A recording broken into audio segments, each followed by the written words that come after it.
Praise the Lord. Praise the Lord. Good evening. எல்லாருக்கும் கேட்குதுங்களா? ஒரு thumbs up தரீங்களா? Yes, thank you thank you thank you. Praise the Lord. Praise the Lord. நம்ம ஜெபம் பண்ணிட்டு நம்ம ஆரம்பிக்கலாம். அன்பும் இரக்கமுள்ள எங்கள் நல்ல தகப்பனே, இயேசு கிறிஸ்துவின் நாமத்திலே உம்முடைய பாதத்திற்கு நாங்கள் வருகிறோம். இந்த நாளிலும் நாங்கள் உம்முடைய பிள்ளைகளாய் இந்த நாளில் இணைந்து உம்முடைய வார்த்தையை தியானிக்கும்படியாக கர்த்தர் தந்திருக்கிற இந்த நல்ல நேரத்திற்காக ஸ்தோத்திரம். கர்த்தருடைய ஆவியானவர் எங்களோடு கூட இந்த நாளிலே இடைப்படுங்க. பரிசுத்த ஆவியானவர், நீர் சகல சத்தியத்திற்குள்ளாகவும் எங்களை நடத்துகிறவர், போதிக்கிறவர், மறைவான காரியங்களை எங்களுக்கு கர்த்தர் கற்றுக் கொடுக்கிறவர். காரியங்களை நீர் எங்களுக்கு மறைவான உம்முடைய ரகசியங்களை, வெளிப்பாடுகளை அறிந்து கொள்ளும்படி எங்களுடைய மனக்கண்களை கர்த்தர் திறந்தருளுவீராக. உம்மை அறிய வேண்டிய பிரகாரமாய் நாங்கள் இன்னும் அதிகமாய் அறிந்து கொள்ள, வார்த்தையிலிருந்து நீர் யார் என்பதை நாங்கள் இன்னும் அதிகமாய் புரிந்து கொள்ள தெளிவுள்ள இருதயத்தை கர்த்தர் எங்களுக்கு தருவீராக. அநேக நாட்களாய், வருடங்களாய் வேதாகமத்தை படித்தும் வார்த்தைகளை வாசித்தும் உம்மை பற்றி அறிவில்லாதவர்களாய் நாங்கள் இருக்க, இது உம்முடைய சித்தம் அல்ல. நாங்கள் உம்மை அறிகிற அறிவிலே வளரணும், உம்மை கிட்டி சேரணும். இந்த பூமியில் நீர் எங்களுக்கு தந்திருக்கிற காலத்தில் நாங்கள் ஞானமாய் பயன்படுத்தி தேவனை சரியான விதத்திலே அறிந்து கொண்டு சாட்சியாய் வாழ்ந்து மற்றவர்களுக்கும் உம்மை குறித்து சொல்லணும். அதற்காக தான் எங்களை அழைச்சிருக்கிறீங்க. ஆகையினாலே உம்மை அறிகிறதான காரியங்களிலே முனைப்போடு முழு கவனத்தோடு நாங்கள் வசனத்திலிருந்து உங்களை அறிந்து கொள்ள எங்களுக்கு மனக்கண்களை திறந்தருளுங்க. மன இருள் நீங்கட்டும். கர்த்தருடைய ஆவியானவர் எங்களுடைய மனக்கண்களை கர்த்தர் வெளிச்சமாக மாற்றுங்க. உங்களுடைய தெய்வீக பிரசன்னம் எங்களை முழுவதுமாய் நிரப்பும்படி நாங்கள் ஜெபிக்கிறோம். எங்களோடு பேசும் இயேசுவின் நாமத்தில் கேட்கிறோம் எங்கள் நல்ல பிதாவே. ஆமேன், ஆமேன், ஆமேன். Good evening, good evening, good evening. God bless you. ரொம்ப சந்தோஷம் உங்கள் எல்லாரையும் பார்க்குறதுல, மிகுந்த மகிழ்ச்சி. ஓகே, ஸோ நம்ம தொடர்ந்து பிதாவாகிய தேவனை குறித்து நாம் பார்த்து கொண்டிருக்கிறோம். பிதாவாகிய தேவன், இதுக்கு முன்னாடி திருத்துவத்தை பற்றி பார்த்தோம். திருத்துவம்ன்றது ரொம்ப ஒரு பெரிய ஒரு டாபிக். ஆனாலும் அதை ஒரு சுருக்கமாக நம்ம பார்த்து முடித்தோம் ஒரு 2 எபிசோட்ஸில். இப்போது பிதாவாகிய தேவனை குறித்தும், அடுத்ததாக குமாரனாகிய தேவனை குறித்தும், பரிசுத்தாவியாகிய தேவனை குறித்தும், இது ரொம்ப டீட்டெயில்டானது. ஆனால் நான் ரொம்ப சுருக்கமாக உங்களோடு கூட நான் பகிர்ந்து கொள்ள போகிறேன். நான் உங்களுக்கு ஏற்கனவே சொன்ன மாதிரி நம்ம ஒவ்வொரு புக் பை புக்காக, அதாவது வேதாகமத்தில் இருக்கிறதான ஒவ்வொரு புத்தகங்களாக நம்ம படிக்கிறதுக்கு முன்னாடி இந்த மாதிரி ஒரு சில அடிப்படையான காரியங்களில் நமக்கு தெளிவு இருக்கும் பொழுது, நம்ம படிக்க போகிறதான வார்த்தைகளில் கர்த்தருடைய ஆவியானவர் பேசுகிறதான காரியங்களை ஈஸியாக நம்மளால் புரிந்து கொள்ள முடியும். இந்த பேசிக், இந்த ஃபவுண்டேஷன்னு சொல்லுவோம், அடித்தளம், இதில் நமக்கு சந்தேகமும் குழப்பமும் இருந்ததுன்னா கர்த்தருடைய ஆவியானவர் வார்த்தையிலிருந்து பேசுகிறத நம்மளால் புரிந்து கொள்ள முடியாது. அதனால தான் இந்த காரியத்தை உங்களோடு கூட இந்த அடிப்படையான ஒரு சில காரியங்களை உங்களோடு பேசுகிறேன். இன்னும் நம்ம ஒரு ஃபியூ செஷன்ஸ், ஃபியூ எபிசோட்ஸ் இந்த பேசிக்கான காரியங்கள், இது எனக்கு எல்லாம் தெரியும் அப்படின்லாம் நம்ம சொல்ல முடியாது. ஏன்னா நிறைய காரியங்கள் கர்த்தருடைய ஆவியானவர் நமக்கு ஒவ்வொரு தடவையும் படிக்கும் போது நமக்கு வெளிப்படுத்துகிறார்.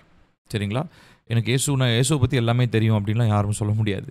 பிதாவாகிய தேவனை பற்றி எல்லாமே தெரியும், குமாரனாகிய தேவனை பற்றி, திருத்துவத்தை பற்றி எனக்கு எல்லாம் தெரியும் அப்படின்லாம் நம்ம யாருமே சொல்ல முடியாது. அப்படி நம்ம சொன்னோன்னா நமக்குள்ளே பெருமை இருக்குன்னு அர்த்தம். ஸோ நம்ம யாருமே இன்னும் தேவனை அறிந்து கொள்ள வேண்டிய பிரகாரம் இன்னும் அறிந்து கொள்ளலை. We are in the process of learning. கற்றுக்கொள்ளுகிற அந்த அந்த அந்த பாதையில் நம்ம நடந்து கொண்டு இருக்கிறோம். நாளுக்கு நாள் நம்ம கற்றுக்கொண்டே தான் இருக்கிறோம். சரி, ஸோ அதில் போன செஷனில் உங்களோடு கூட பிதாவாகிய தேவன் பற்றி நாம் பார்த்தோம். முக்கியமான ஒரு சில தகப்பனுடைய குணாதிசயங்களை குறித்து உங்களோடு கூட நான் பார்த்தேன். அதில் கடைசியாக நம்ம இந்த இடத்தோடு நம்ம நிறுத்தினோம். ஒரு அப்பாவா அவர் என்ன பண்ணுறாரு அப்படின்னு சொல்லி, பிதாவாகிய தேவன் அவர் ஒரு ஆவிக்குரிய தகப்பன். ஆவிக்குரிய தகப்பனா அவர் பல காரியங்கள், அவருடைய பல சுபாவங்கள் வெளிப்படுத்தப்படுகிறத நம்ம பார்க்குறோம். அதில் இந்த இடத்துல நம்ம பார்க்கறது ரோமர் 8:15 வாசித்தோம். அடிமைத்தனத்தின் ஆவியை பெறாமல் அப்பா பிதாவே என்று கூப்பிட பண்ணுகிற புத்திர சுவிகாரத்தின் ஆவியை பெற்றிருக்கிறோம். ஸோ ஒரு அப்பான்னு நம்ம கூப்பிடுறதுக்கு முழு அதிகாரத்தை கர்த்தர் நமக்கு கொடுத்துருக்கிறாரு. ஸோ அதில் ஒரு சில காரியங்களை மாத்திரம் பார்த்தோம். ஸோ முதலாவது, ஒரு தகப்பன் என்ன பண்ணுறாரு, தன்னுடைய பிள்ளைகளுக்கு ஜீவனை கொடுக்குறார். ஸோ நம்மளுடைய ஃபிசிக்கல் பாடி எங்கேருந்து வந்ததுங்க? நம்முடைய பெற்றோரிடத்துல இருந்து வந்தது. அந்த என்னுடைய தாயினுடைய கருவில் வளர்ந்ததான என்னுடைய கருவுக்கு வித்திட்டது எதுங்க? யாருங்க? என்னுடைய தகப்பன். ஸோ ஒரு ஒரு தகப்பனிடத்திலிருந்து தான் ஜீவன் உண்டாகிறது. Seed is the carrier of seed. வித்தை சுமப்பவர் தகப்பன். அந்தபடி ஸ்பிரிச்சுவலாகவும் நமக்கு ஒரு உயிரை தருபவர், ஸ்பிரிச்சுவலாக நமக்கு உயிரை தருகிறவர் இந்த தகப்பன் அப்படின்னு பார்த்தோம். அடுத்ததாக நாம் பார்த்தோம், தகப்பன் என்ன பண்ணுறாரு? பிள்ளையை நேசிக்கிறார். சரிங்களா? ஸோ அவருக்கு நேசத்தினால தான் பல காரியங்கள் அவர் கொடுக்குறார். உதாரணத்திற்கு நம்ம யோவான் 3:16 படி அந்த நேசத்தினால தான் தம்முடைய ஒரே பேரான குமாரனை இந்த பூமிக்கு அவர் அனுப்புகிறார். சரிங்களா? அன்பின் வெளிப்பாடாக தான் நம்ம அதை பார்க்குறோம். ஸோ இதோட நம்ம முடித்தோம். அடுத்ததாக இருக்கிறதான ஒரு சில தலைப்புகளை நம்ம பார்க்க போகிறோம். அடுத்த மூணாவதாக தகப்பன் என்ன பண்ணுறாருன்னா, பிள்ளையை பாதுகாக்கிறார். இது ரொம்ப ரொம்ப முக்கியமான ஒரு ஒரு சுபாவம். தகப்பனுடைய சுபாவம் பிள்ளையை பாதுகாத்தல். சரிங்களா? அவருடைய பொறுப்புகள், அவருடைய கடமைகள், இது எல்லாமே எதற்காக அப்படின்னா, பிள்ளையை பாதுகாக்கணும், பெற்றெடுத்த பிள்ளையை பாதுகாக்கணும். ஸோ இந்த ஒரு ஆட்ரிபியூட், இந்த ஒரு சுபாவம் நேச்சுரலாக அப்பாவுக்கு வந்துருமா அப்படின்னா கிடையாது. நீங்கள் நல்லா கொஞ்சம் பார்த்தீங்கன்னா, நம்ம கண்ணு முன்னாடி பார்க்குறதான நிறைய ஃபாதர்ஸ், நிறைய தகப்பன்மார்கள், உலக பிரகாரமான பிள்ளைகளை பெற்றெடுத்து அப்படியே விட்டுட்டு போன எத்தனையோ தகப்பன்மார்களை நம்ம பார்க்குறோம். கொஞ்சம் கூட அக்கறையே இல்லாமல் பெற்றெடுத்தது கூட தெரியாது. அந்த அந்த மனைவியோடு இணைந்தது மாத்திரம்தான் தெரியும் அவங்களுக்கு. அதுக்கப்புறம் என்ன நடந்துச்சுன்னே அவங்களுக்கு தெரியாது. அந்த மனைவி பிரசவ டைமில் என்ன கஷ்டப்பட்டாங்க, எதுவுமே இருக்க மாட்டாங்க. அவங்க வேலை நிமித்தமாக கிளம்பி போயிடுவாங்க. நிறைய ஹஸ்பண்ட்ஸ் இப்போ ரீசெண்ட் டேஸில் நான் பார்க்குறேன், கல்யாணம் பண்ணி ப்ரெக்னென்ட் ஆன உடனே ஹஸ்பண்ட்ஸ் வேலைக்கு கிளம்பி போகிறாங்க. அதாவது வேலைக்கு கிளம்பி போகிற சென்ஸ் ஊரை விட்டே போயிடுறது, வேலை நிமித்தமாக வெளிநாட்டுக்கு போய் வேலை செய்கிறது. இதெல்லாம் ரொம்ப ரொம்ப வருந்தக்கூடிய ஒரு விஷயம்.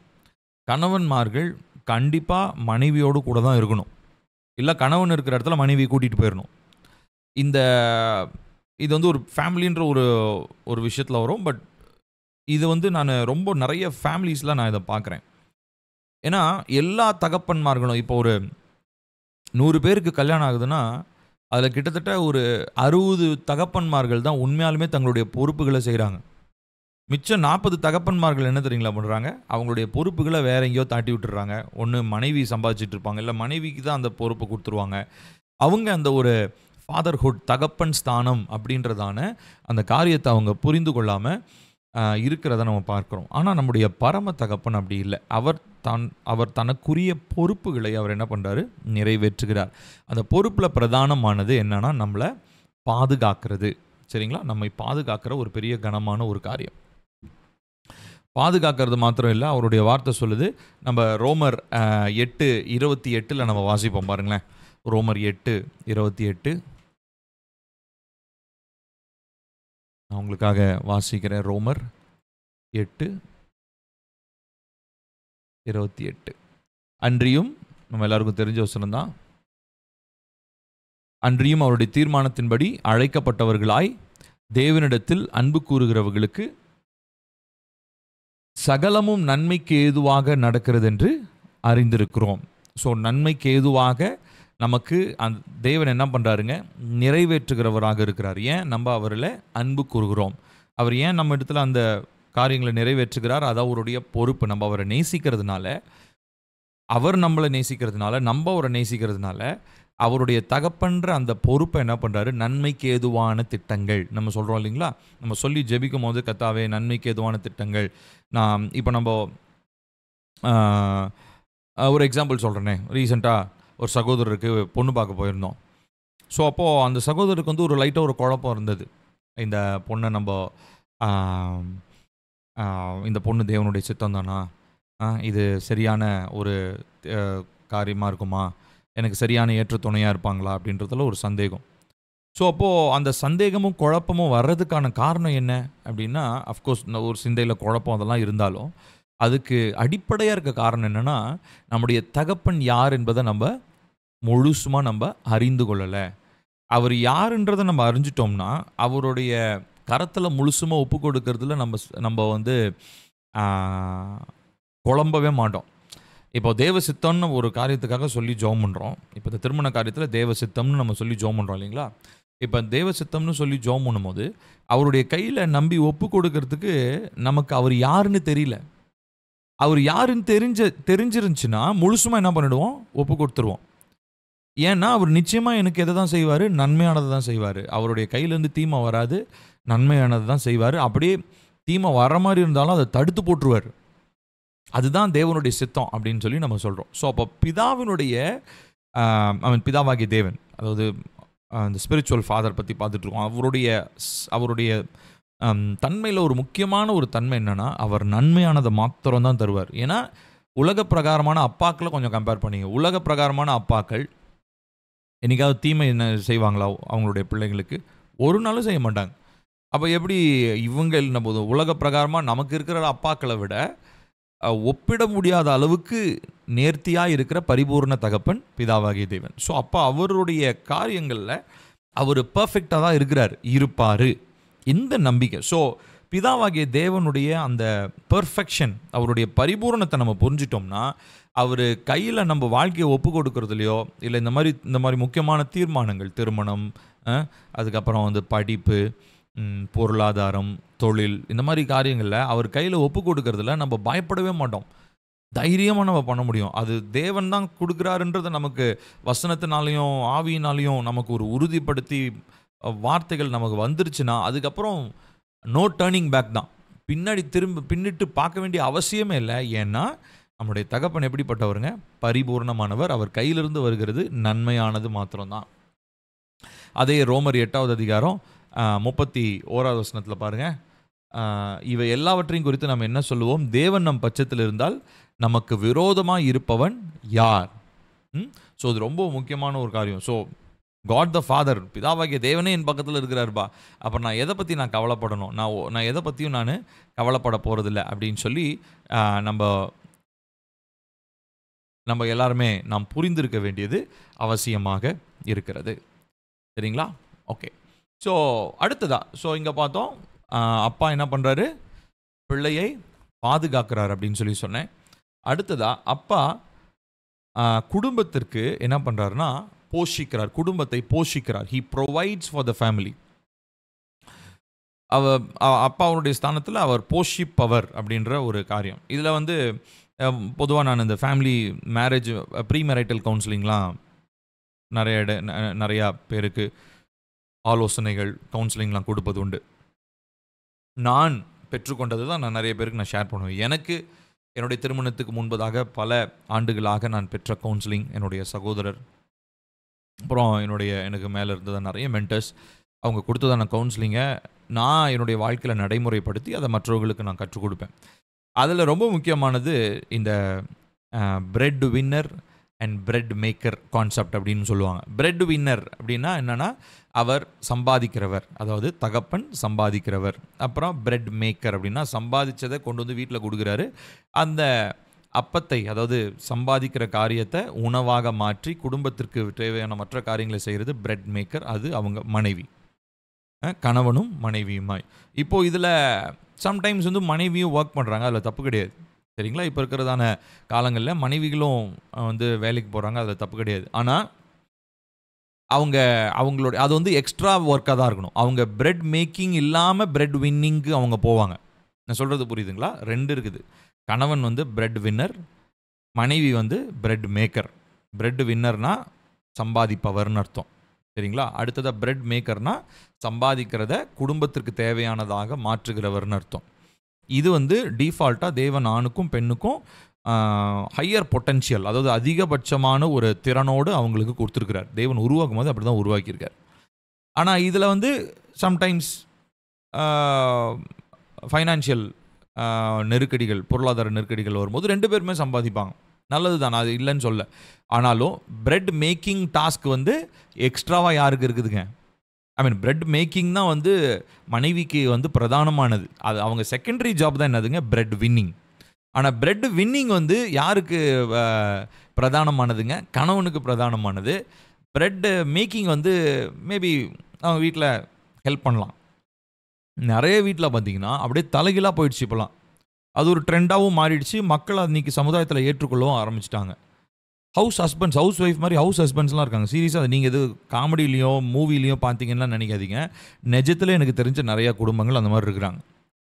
வேலைக்கு போக மாட்டாங்க ஹஸ்பண்ட்ஸ், ஒய்ஃப்ஸ் வேலைக்கு போவாங்க. சரிங்களா? ஒய்ஃப் வந்து ஒரு ஐடி கம்பெனியில் பெரிய ஒரு ஹெச்ஆர் போஸ்ட்லேயோ ஒரு மேனேஜர் போஸ்ட்லேயோ இருப்பாங்க. ஹஸ்பண்ட் வந்து வீட்டில் சமைச்சிக்கிட்டு பிள்ளைங்களை பார்த்துக்கிட்டு பிள்ளைங்களுக்கு இது பண்ணிகிட்டு இருப்பார். இது முற்றிலும் தவறான ஒரு அமைப்பு. சரிங்களா? எப்படி இருந்தால் என்னங்க, குடும்பம் சந்தோஷமாக இருக்கா போதுங்களே அப்படின்னு நீங்கள் நம்ம நினைக்கலாம். ஆனால் இது தேவன் ஏற்படுத்தின ஒரு நியமனம் அல்ல. சரிங்களா? என்னதான் இருந்தாலும் கணவன் போஷிப்பவர், மனைவி போஷித்து கொண்டு வருகிறதை குடும்பத்திற்காக அனுபவிக்கக்கூடிய ஒரு ஆசீர்வாதமாக மாற்றுகிறவர். அதுதான் மனைவியினுடைய வேலை. இப்போ நான் எதுக்காக நான் சொல்ல வந்தேன்னா, இந்த ப்ரொவைடிங், போஷித்தல் அப்படின்றது இது பிதாவாகிய தேவனிடத்திலிருந்து ஆணுக்கு தான் கொடுக்கப்பட்டது. ஆணுக்கு பிரதானமாக அதுக்குரிய அவருடைய மைண்ட் செட்டை அதுக்கு தான் டிசைன் பண்ணியிருக்கிறார் ஆண்டவர். ஸோ அவங்களுடைய மைண்ட் செட், நான் ஏற்கனவே மேன் அண்ட் உமனுடைய மனநிலை, சைக்காலஜிக்கல் அண்டர்ஸ்டாண்டிங் பற்றி நான் ஏற்கனவே சபையிலாம் நிறைய நேரங்களில் நான் பேசியிருக்கேன். Bible family meeting, family retreat அந்த மாதிரி டைம்லாம் நான் பேசியிருக்கேன். அதில் வந்து பார்த்திங்கன்னா ஆண்களுடைய சிந்தனை அப்படி தான் இருக்கும். போஷிக்கிறதுக்காக, அதாவது குடும்பத்துக்கு தேவையானதை வழங்கும்படியாக அவங்களுடைய மைண்டை வந்து கர்த்தர் அப்படி தான், அவங்களுடைய மூளை பகுதி அப்படி தான் உருவாக்கப்பட்டிருக்குது. ஸோ அதனால் அந்த வேலையை நம்ம கொடுத்துட்டோம்னா அதை கரெக்டாக அவங்க செய்வாங்க.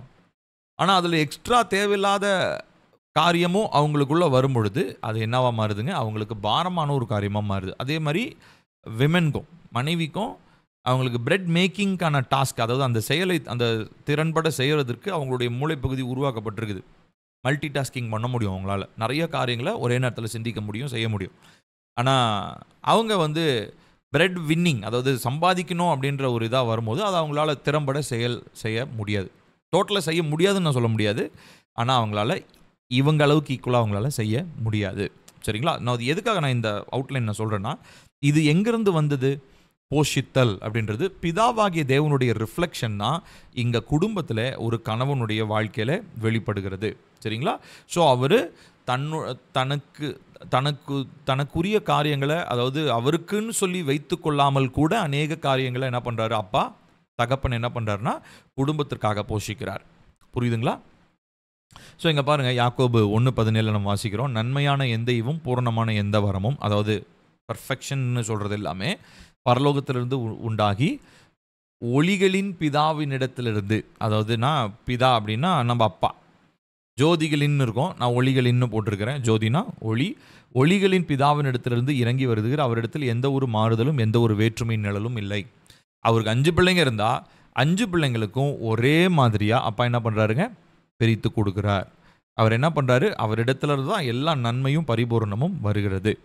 சரிங்களா? ஸோ அவர் ப்ரொவைட் பண்ணுறாரு. கொடுத்தல் அப்படின்ற அந்த ஒரு ஒர்க், ப்ரொவைடிங் அப்படின்ற அந்த வேலை வந்து பிரதானமாக தகப்பனிடத்தில் காணப்படுகிற ஒரு காரியம். சரியா? அடுத்தது நம்ம பார்க்கறது, அப்பாவுடைய பிரதானமான ஒரு வேலை என்னன்னா, அவர் போதித்து அவர்களை சிட்சிக்கிறார். அதாவது அவங்கள ட்ரெயின் பண்ணுறார், அவங்களுக்கு பயிற்சிகளை கொடுக்கிறார். தகப்பனுடைய ஒரு முக்கியமான ஒரு வேலை. சரிங்களா? A father will teach and train his children. இந்த காரியத்தை நம்மளுடைய உலக பிரகாரமான அப்பாக்களும் செய்யணும். பிதாவாகிய பரம தகப்பன், பரிபூர்ண பர்ஃபெக்ட் ஃபாதர், அவர் செஞ்சுட்டு தான் இருக்கிறார். அவர் என்ன பண்ணுறாரு? டீச் பண்ணுறாரு, ட்ரெயின் பண்ணுறாரு. பக்கத்தில் பாருங்கள், ஒரு சின்ன ஒரு இமேஜ் போட்டிருக்கிறேன். அப்பா என்ன பண்ணுறாரு? ஃபிசிக்கல் ட்ரைனிங் வந்து பையனுக்கு சொல்லிக் கொடுக்குறாரு. இப்படி எக்ஸசைஸ் பண்ணணும்பா அப்படின்னு சொல்லி. ஸோ இது வந்து ஒரு அடிப்படையாக வேதாகமத்தினுடைய ஒரு பொறுப்பு.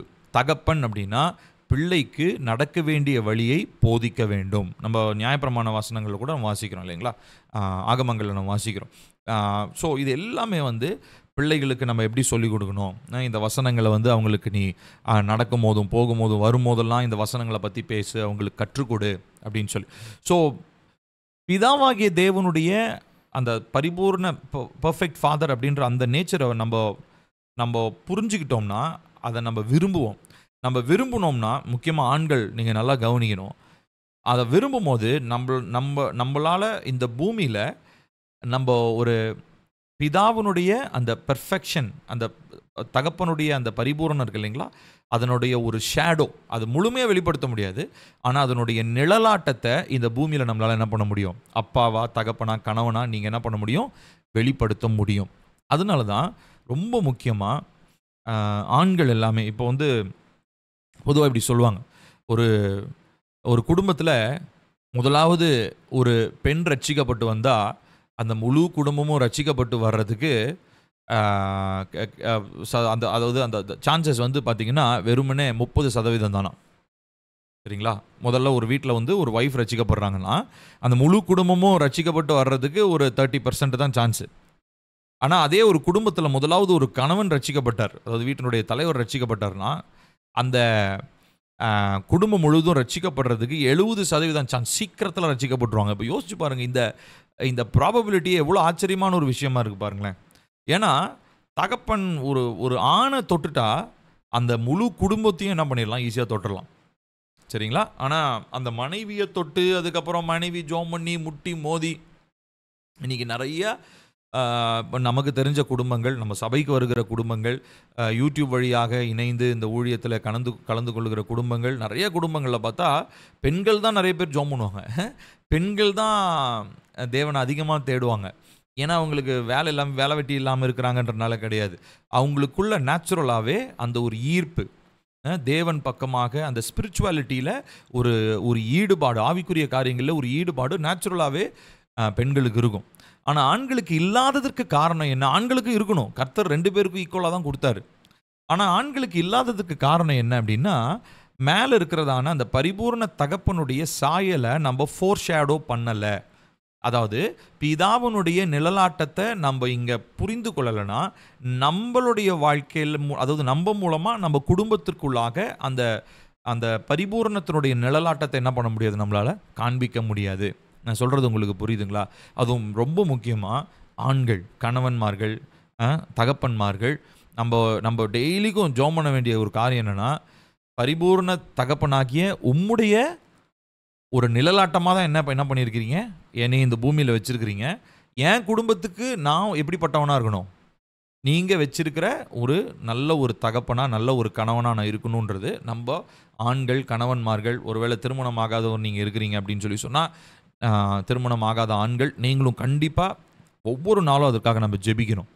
திருமணமான கணவன்மார்கள், திருமணமான பிள்ளைகளை பெற்றெடுத்த தகப்பன்மார்கள் எல்லாருடைய ஜெபமும் என்ன இருக்கணும்னா, என்னுடைய தகப்பன் எப்படி இருக்கிறாரு, பரிபூர்ணமாக இருக்கிறாரு, அவருடைய நிழலாட்டத்தினுடைய ஒரு சாயலாக தான் கர்த்தர் என்ன வச்சிருக்கிறாரு, அவர்கிட்ட இருக்கிறதான பரிபூர்ணத்தில் ஒரு சாயல்னாச்சும் என்னிடத்துல இருக்கணும்.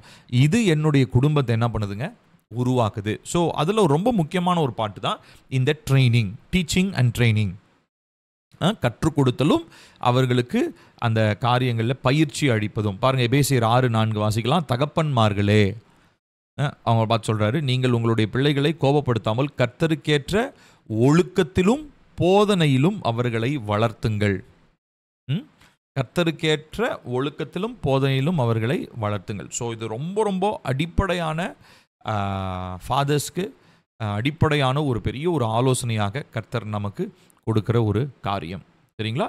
ஸோ அவர் என்ன பண்ணுறாரு, ஒரு நல்ல தகப்பன் என்ன பண்ணுறாருன்னா, பிள்ளைக்கு ஒரு நல்ல ஒரு உதாரணமாக இருக்கிறத நம்மளால் பார்க்க முடியும். யோவான் 14:26 பாருங்கள். என் நாமத்தினாலே பிதா அனுப்ப போகிற பரிசுத்த ஆவியாகிய தேற்றரவாளனே எல்லாவற்றையும் உங்களுக்கு போதித்து நான் உங்களுக்கு சொன்ன எல்லாவற்றையும் உங்களுக்கு நினைப்பூட்டுவார். ஸோ அப்போது பிதாவானவர் என்ன பண்ணுறாருங்களா? ஸோ பிதாவானவர் தான் ஹோலி ஸ்பிரிட் அனுப்புகிறார், அவர் ப்ரொவைட் பண்ணுறாரு. அந்த ப்ரொவிஷன், அந்த ப்ரொவைட் பண்ணப்பட்ட பரிசுத்த ஆவியானவர் வந்து என்ன பண்ணுறாருங்களா, நம்மளை போதிக்கிறார். ஸோ இது யாருடைய வேலைனா, எங்கேருந்து இது இந்த இந்த இந்த போதனை அப்படின்றது எங்கேருந்து உருவாச்சு? பிதாவினிடத்துல இருந்து உருவாச்சு. அந்த வேலையை நிறைவேற்றுறதுக்காக யார் அனுப்புனாரு? பரிசுத்த ஆவியானவர் அனுப்புறாரு. பரிசுத்த ஆவியானவர் இங்கே வந்து என்ன வேலையை செய்கிறாரு? பிதா செய்யணும்னு நினச்ச அந்த வேலை. என்ன வேலை? போதிக்கிற வேலை, டீச்சிங். சரிங்களா? அந்த டீச்சிங் வேலையை வந்து கர்த்தருடைய ஆவியானவர், போதிக்கிற வேலையை கர்த்தருடைய ஆவியானவர் நமக்கு கற்றுக் கொடுக்கிறார். சரிங்களா? அது யார் மூலமாக வந்தது? பிதாவாகிய தேவன் மூலமாக அது வந்தது.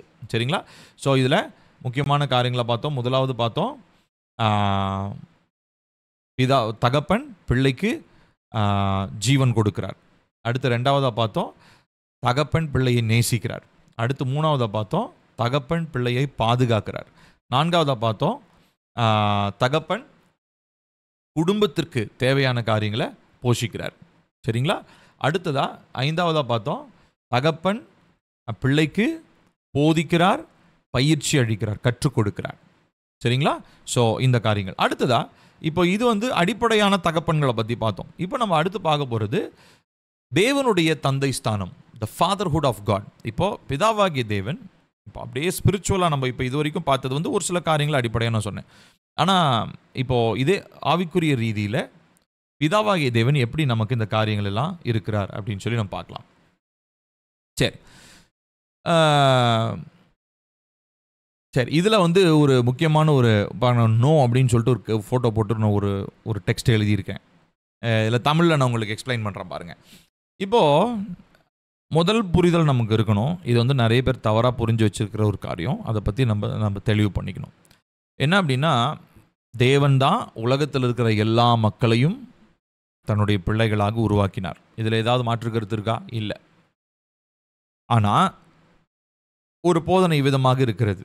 பிதாவாகிய தேவன் நல்ல தகப்பனா எல்லாரையும் உருவாக்கினார், உலகத்தில் இருக்கிற எல்லா மக்களையும் அவர் தான் உருவாக்கினார்னா, அப்போ அவர் கண்டிப்பாக அன்பு நிறைஞ்சவராக இருக்கிறதுனால யாரையுமே அவர் நரகத்துக்கு அனுப்பவே மாட்டார் அப்படின்றதான ஒரு உபதேசம், அது துர் உபதேசம், கள்ள உபதேசம் ஒன்று பரவலாக இன்றைக்கு பேசப்பட்டு கொண்டிருக்கிறது. அதிலும் ஒரு சில பிரபலமாக சொல்லணும்னா, இன்றைக்கி இருக்கக்கூடிய ஒரு சில ரீசெண்ட் டேஸ் போதகர்கள், ரீசெண்ட் டேஸ் வர்ஷிப் லீடர்ஸ் வந்து பார்த்திங்கன்னா என்ன சொல்கிறது, நம்ம பிதாவை அப்பான்னு கூப்பிட்டுறதுல எது தப்பில் அப்பான்னு தான் கூப்பிடணும். அப்பா பிதாவின்னு கூப்பிடுகிறதான புத்திர சுவிகாரத்தினாவே தான் பெற்றிருக்கிறோம். ஆனால் இந்த எக்ஸ்ட்ரீமை வந்து நம்ம ஒரு நாளும் நம்ம அனுமதிக்கக்கூடாது. என்னன்னா, அவர் அப்பாவாக இருக்கிறனால யாரையுமே வந்து நரகத்துக்கு, அதாவது ஆக்கினை தீர்ப்புக்கு தள்ளவே மாட்டார். அவர் அவ்வளோ அன்பு நிறைஞ்சவர், என்ன தப்பு பண்ணாலும் நம்மளை ஏற்றுக்கிட்டே இருப்பார் அப்படின்றதான ஒரு உபதேசம். இது ஒரு துர் உபதேசம். புரியுதுங்களா? ஸோ அதனால் இந்த ஃபாதர்ஹுட்டை பற்றி டீச் பண்ணும்போது கர்த்தருடைய தகப்பன் ஸ்தானம், தேவனுடைய தகப்பன் ஸ்தானம் குறித்து பேசப்படும் பொழுது இந்த மாதிரி ஒரு உபதேசத்தை குறித்து நம்ம ரொம்ப ரொம்ப ஜாக்கிரதையாக இருக்கணும். அப்படி கிடையாது. அது ஏன் அப்படின்றத நம்ம பார்க்கலாம். புரியுதுங்களா? சரி, இப்போது நம்ம கவனித்து பார்த்தோம்னா, நம்மளுடைய வேதாகமம் சொல்லுகிறது, இந்த உலகத்தில் இருக்கிற எல்லா மக்களுக்கும் தேவன் தான், பிதாவாகிய தேவன் தான் தகப்பனாக இருக்கிறார்.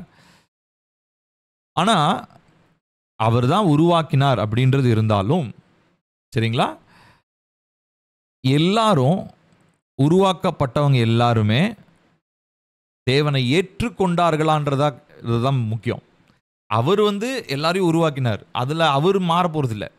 ஆனால் உருவாக்கப்பட்டதுக்கு அப்புறம் அவரை தகப்பனாக அவங்க ஏற்றுக்கொள்கிறாங்களான்றது தான் முக்கியம். நான் சொல்கிறது புரியுதுங்களா? இப்போது ஒரு அப்பா இருக்கிறாருங்க. அந்த அப்பா வந்து ஒரு பையனை பெற்றெடுக்கிறாரு. அந்த பையன், ஆனால் அந்த பையன் வந்து பார்த்திங்கன்னா ஒரு அறியாமையிலே இருக்கிறான்னு வச்சுப்போமே. அந்த பையன் வேறு எங்கேயோ போயிட்டான். பிறந்த உடனே வேறு எங்கேயோ போக வேண்டிய சூழ்நிலை ஆயிடுச்சு, இல்லை அப்பா வேறு எங்கேயோ போக வேண்டிய சூழ்நிலை ஆயிடுச்சு. இப்போ ஒரு 20 வருஷம் கழிச்சு அந்த அப்பா வந்து உண்மையாலுமே நான் தான்ப்பா உன் அப்பா, நான் 20 வருஷம் பிரிஞ்சிருக்கேன் அப்படின்னு சொல்லி சொல்கிறாரோ, இல்லை பையன் 20 வருஷம் தூரம் போயிட்டான், திரும்ப வந்து இந்த மாதிரி எங்கள் அப்பாவை நான் பார்க்குறேன் அப்படின்னாலும், இப்போது ஃபர்ஸ்ட் ஆஃப் ஆல் என்ன அப்பாவுக்கு நல்லா தெரியும் இது என் பையன்னு. அப்பா அக்செப்ட் பண்ணிக்கிறாரு. ஆனால் அந்த பையன் என்ன பண்ணணும்? அக்செப்ட் பண்ணணும் இல்லையா? ஸோ அந்த பையன் வந்து அந்த அப்பாவை அக்செப்ட் பண்ணலன்னா, அதுக்காக அவர் பிடிச்சி வச்சுட்டு என்னுடைய சொத்தெல்லாம் என் பையனுக்கு எழுதிக்கிறேன்லாம் அவர் பண்ணவே முடியாது. நான் சொல்கிறது புரியுதுங்களா உங்களுக்கு?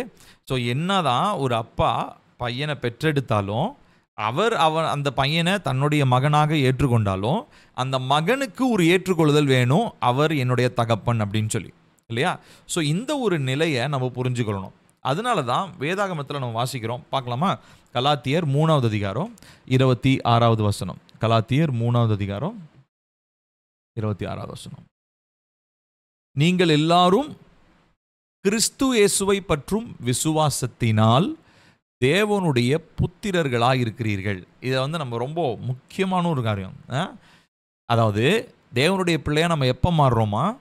இயேசு கிறிஸ்துவை பற்றும் விசுவாசம் இருந்தால் மாத்திரம்தான். ஸோ இந்த உலகத்தில் மனுஷனாக பிறந்தவன் எல்லாருமே தேவனுடைய பிள்ளைங்கன்னு சொல்ல முடியாது. சொல்கிறது புரியுதா? இந்த உலகத்தில் அவர் அவங்கள பிள்ளைகளாக தான் பார்க்குறாரு. ஆனால் இவங்க அவர் அப்பாவாக பார்க்கல. ஏன்னா கிறிஸ்து இயேசுவை அவங்க என்ன பண்ணல? விசுவாசிக்கலை. ஸோ கிறிஸ்து இயேசுவை விசுவாசிக்காமல் பிதாவுனுடைய தகப்பன் ஸ்தானத்தை நீங்கள் என்ன பண்ண முடியாது? அங்கீகரிக்க முடியாது. புரியுதுங்களா? அவர் உங்களை பிள்ளையா பார்த்தாலும் நீங்கள் அவரை அங்கீகரிக்கணும் அப்படின்னா அது யார் மூலமாக தான் அங்கீகரிக்கணும்? இயேசு கிறிஸ்துவின் மேலே இருக்கிறதான விசுவாசத்தினால தான் அந்த அங்கீகரிப்பு உண்டாகுது. புரியுதுங்களா உங்களுக்கு? ஸோ இந்த ஒரு அண்டர்ஸ்டாண்டிங் ரொம்ப ரொம்ப நமக்கு தெளிவாக இருக்க வேண்டியது அவசியம். சரி, இப்போ பிதாவாகிய தேவனுடைய செயல்களை பற்றி பார்ப்போம். முதலாவது, அவர் சிருஷ்டிப்பினுடைய தகப்பனாக இருக்கிறார். சரிங்களா? எல்லாவற்றையும் உருவாக்கினவர். அவர் தகப்பனாக இருக்கிறதற்கு காரணம் ஏன்னா அது எல்லாமே அவரிடத்திலிருந்து தான் வந்தது. ஏற்கனவே நம்ம முதல்ல தகப்பனுடைய நிறைய காரியங்களை பார்த்து சொன்னாலும் பிள்ளைக்கு ஜீவனை கொடுக்கிறார். அவர் தான் அந்த சீட், அந்த லைஃப் கிவிங் சீட் அவர்கிட்ட தான் இருக்குது. அதே மாதிரி இந்த சிருஷ்டிப்பில் இருக்கிறதான சகலமும் அவரிடத்திலிருந்து தான் வந்தது, பிதாவின் இடத்திலிருந்து தான் வந்தது. புரியுதுங்களா? சரி, ஸோ இது நம்ம வாசிக்கிறோம். யாக்கோபு 1:17 வாசிக்கிறோம். இதுதான் நம்ம வாசித்தோம், ஏற்கனவே வாசித்தோம். பாருங்கள், இந்த இடத்துல மட்டும் ஹைலைட் பண்ணியிருக்கேன், ஒளிகளின் பிதாவின் இடத்துலேருந்து. ஸோ இந்த பூமியில் உருவாக்கப்பட்டது எல்லாமே உருவாக்கிட்டு கர்த்தர் எப்படி பார்த்தாருன்னு இருக்குதுங்க?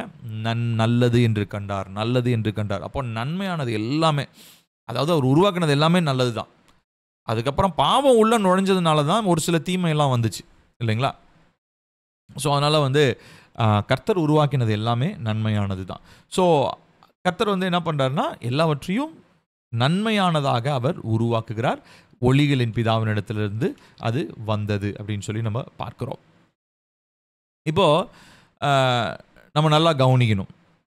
இப்போ நம்மளுடைய தேசத்தின் தந்தை அப்படின்னு சொன்னால் மகாத்மா காந்தின்னு சொல்கிறோம். அப்போ தேசத்தின் தந்தைன்னா அவர் என்ன இந்த இந்தியாவில் இருக்கிறவங்க எல்லாரையும் அவராக பெற்றார்? இல்லை, இல்லையா? ஸோ நம்ம இப்படி சொல்ல முடியாது. உதாரணத்துக்கு ஒரு பெரிய ஒரு ஸ்தாபனம் இருக்குன்னு வச்சுக்கோங்களேன். அந்த ஸ்தாபனத்தை உருவாக்கின ஒரு 50 வருஷத்துக்கு முன்னாடி உருவாக்கி செத்து போயிட்டாருன்னா அவருடைய புகைப்படத்தை அந்த ஸ்தாபனத்தில் போட்டு ஒரு கம்பெனி உருவாக்கினார்னு வச்சுப்போம். ஒரு கம்பெனியை உருவாக்கிட்டு அவர் இறந்துட்டார். அவருடைய பிள்ளைகள் அவருடைய சீஷர்கள் அந்த கம்பெனியை நடத்துகிறாங்க, அவருடைய ஃபாலோவர்ஸ் நடத்துகிறாங்க. அப்படின்னா அவர் இறந்து போன உடனே அவருடைய நினைவுகார்த்தமாக பெரிய அவருடைய ஃபோட்டோ வச்சோ இல்லை சிலையவோ ஃபோட்டோவையோ வச்சோ என்ன போடுவாங்கன்னா ஸ்தாபகர் அப்படின்னு போடுவாங்க. இல்லைன்னா இவர் தான் தந்தை, இந்த குறிப்பிட்ட ஸ்தாபனத்தினுடைய ஃபவுண்டிங் ஃபாதர், இதை ஆரம்பித்ததான தந்தை. ஸோ தந்தைன்னா என்ன? தகப்பன் அப்படின்னா என்னென்னா லிட்ரலாக வெறுமனே உயிரை கொடுக்கறது மாத்திரம் இல்லை, இவரிடத்துலேருந்து தான் எல்லாமே உருவானது அப்படின்றதான புரிதல் தான். சரிங்களா? அப்போ மகாத்மா காந்தியை நம்ம தேசத்தின் தந்தைன்னு நம்ம ஏன் சொல்கிறோம் அப்படின்னா, இப்போ இந்தியாவினுடைய அந்த குடி உரிமை, டெமோக்ரஸி அப்படின்றது அவரால் தான் வந்தது. அவர் எடுத்ததான முயற்சியில் தான் நிறைய பேர் சண்டை போட்டாங்க. இப்போ சுபாஷ் சந்திர போஸ் சண்டை போட்டார், நிறைய பேர் ஆங்கிலேயர்களை எதிர்த்தாங்க. ஆனால் மகாத்மா காந்தியை மாத்திரம்தான் நம்ம தேசத்தின் தகப்பனாக நம்ம ஏற்றுக்கொள்கிறோம். காரணம் என்ன அப்படின்னு சொன்னால் அவருடைய நிறைய கோட்பாடுகள் அவர் மெஜாரிட்டியாக, அது அதிகபட்சமாக அவருடைய அந்த அகிம்சை வழியில் நடந்தது. அந்த மாதிரி பல காரியங்கள் தான் இந்திய தேசத்துக்கு எதை வாங்கி கொடுத்தது? ஆங்கிலேயர் இடத்துலேருந்து சுதந்திரத்தை வாங்கி கொடுத்துச்சு. ஸோ அந்த ஒரு புரிதலின் அடிப்படையில் நம்ம இதை பார்க்கணும். சரிங்களா? ஸோ அப்போ அதே போல் தான் பிதாவாகிய தேவனும் சிருஷ்டிப்பை, அது முழு உலக சிருஷ்டிப்பினுடைய தந்தை அப்படின்னும் போது அந்த ஒரு அர்த்தத்தில் தான் நம்ம பார்க்கணும்.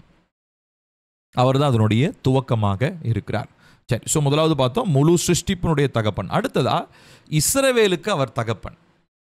இஸ்ரவேல் என்கிறதான தேசத்திற்கு, பிரத்யேகமாக இஸ்ரவேல் என்கிறதான தேசத்திற்கு அவர் தகப்பனாக இருக்கிறார். விசேஷமாக இஸ்ரவேலை அவர் தெரிந்து கொண்டார். இங்கே வந்து ஒரு ஒரு குறிப்பிட்ட காரியத்தை நான் மையப்படுத்தி நான் உங்களுக்கு சொல்ல நான் ஆசைப்படுகிறேன். நிறைய பேருக்கு இந்த கேள்வி வரலாம், உங்களுக்கு வந்திருக்கலாம், எனக்கு வந்திருக்குது. என்ன அப்படின்னா, ஏன் தேவன் ஆபிரகாமை தெரிந்து கொள்ளணும்? ஏன்னா இப்போ நம்ம ஃபுல் பைபிள் ஸ்டோரியே, பைபிளே ஆபிரகாம்ன்றது தான் ஆரம்பிக்குது. அஃப்கோர்ஸ் முன்னாடி சிருஷ்டி பண்ணுறது ஒரு சின்ன இன்ட்ரொடக்ஷன் தான், 1 to 11 அதிகாரங்கள். ஆனால் ஆதியாகமம் 12 பார்த்தோம்னா தான் நமக்கு தெரியுது ஆபிரகாம்ன்றவர். ஆனால் இந்த ஆபிரகாம் என்ன ஸ்பெஷல்? ஆபிரகாம் கிட்ட இருந்த ஒரே ஸ்பெஷல், அவன் தேவனை விசுவாசித்தான். உருவம் இல்லாத, அதாவது கடவுள்ன்றது உருவம் இல்லாதவர், சிலைகளுக்கு சிலையை வச்சு கும்பிடுறவர் கிடையாது அப்படின்ற ஒரு அந்த காலத்தில் அந்த மனுஷன் ஒருத்தனுக்கு மாத்திரம்தான் அந்த எண்ணம் வந்துச்சு. புரியுதுங்களா? ஸோ அவருடைய தகப்பனாகிய தேராகு அவங்க எல்லாருமே, இது ஆக்சுவலி பெரிய பேக்ரவுண்ட் ஸ்டடி, அதை பற்றி மேபி அந்த கதை மாதிரி நீங்கள் கேள்விப்பட்டிருப்பீங்க. ஸோ அது உண்மையான சம்பவமா இல்லை அது வந்து கற்பனை கதையா இல்லை அது வரலாற்று கதையான்னு கிடையாது, தெரியல எனக்கு. பட் பைபிளில் நமக்கு அந்த கதை அந்த சம்பவம் கிடையாது. என்னென்னா, தேராகு ஆபிரகாமுடைய அப்பா இருக்கா இல்லைங்களா, அவர் வந்து விக்கிரகங்களை செய்கிறவர், சொரூபங்களை செய்கிறவர். அவர் நிறையா சொரூபமாக செஞ்சு வீட்டில் வச்சுருப்பாராம். ஆனால் ஆபிரகாமுக்கு வந்து அது பிடிக்கவே பிடிக்காதான். சரிங்களா? அது பைபிளில் இருக்கிறது இல்லை, இது ஒரு வரலாற்று கதை மாதிரி வச்சுக்கோங்களேன். இது நிஜமாக என்னன்னா நமக்கு தெரியல, பட் கேட்கும் போது உண்மையாலுமே யோசிக்க வேண்டிய ஒரு காரியமாக இருக்குது. அப்போ நிறையா விக்கிரகங்கள்லாம் அவர் செஞ்சு விற்பார். அவர் கானானிய தேசத்தில் தான் இருந்தாங்க இல்லைங்களா. ஸோ கானான் வந்து பாவம் நிறைஞ்ச ஒரு தேசம். அஃப்கோர்ஸ் ஃபிசிக்கலாக செழிப்பு, ப்ராஸ்பெரிட்டி இருந்துச்சு. ஆனால் அங்கே வணங்கப்படுகிறதான கடவுள்கள் வந்து விக்கிரகங்கள் தான். ஸோ இந்த விக்கிரகங்களை செஞ்சு விற்கிறது தான் ஆபிரகாமுடைய அப்பாவுடைய வேலை. ஆனால் ஆபிரகாமுக்கு அது பிடிக்காது. ஆபிராம் தான் ஃபஸ்ட் இருந்தார். அப்போ அவருக்கு அது பிடிக்காது. அதனால் இவங்க அப்பா ஒரு நாள் வெளியே போகும்போது இவர் என்ன பண்ணுறாரு, அந்த ரூம்குள்ளே பூந்து இருக்கிற எல்லா சிலைகளையும் அடித்து நொறுக்கிடுறாரு. அது விற்கிறதுக்காக செய்ய வச்சுருந்த எல்லா சிலையும் அடித்து நொறுக்கிட்டார். அவங்க அப்பா வந்து, என்னப்பா என்ன ஆச்சு அப்படின்னு கேட்ட உடனே ஆபிரகாம் சொன்னாரா, இங்கே இருக்கிறதான இந்த சிலைகள் இருக்கு இல்லையா, நீங்கள் சாமின்னு சொல்லி செஞ்சு வச்சுருக்கீங்க இல்லைங்களா, இதெல்லாம் வந்து அவங்களுக்குள்ளே யார் பெரியவங்கன்னு சண்டை போட்டு ஒருத்தர் அடித்து எல்லாம் செத்து போயிட்டாங்க அப்படின்னு சொல்லி சொன்னாராம்.